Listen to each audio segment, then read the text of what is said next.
La prima Pasqua con i turisti dopo 2 anni di assenza. Il comparto terme si appresta a rivivere quella che per il settore si tratta di alta stagione. Dopo 2 anni segnati dalla pandemia, alberghi e piscine termali si preparano ad accogliere i turisti nel periodo pasquale.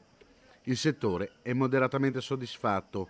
Caro bollette e guerra in Ucraina non hanno però facilitato la ripartenza. Questi fattori hanno portato sicuramente a un rallentamento di quello che è il movimento turistico.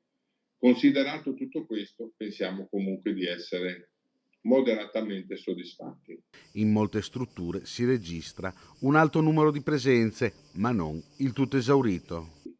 Purtroppo, sia prima che dopo, registriamo ancora dei vuoti molto significativi e importanti, ma considerato tutto quello che sta accadendo e che è accaduto, è meglio, cioè noi siamo comunque e dobbiamo guardare avanti ed essere fiduciosi in una ripartenza. Manca il turismo russo. Dal punto di vista delle presenze non è particolarmente importante, dal punto di vista invece della spesa è particolarmente importante perché rappresentava da solo il 10% del fatturato annuo delle terme euganee per quanto riguarda le strutture alberghiere.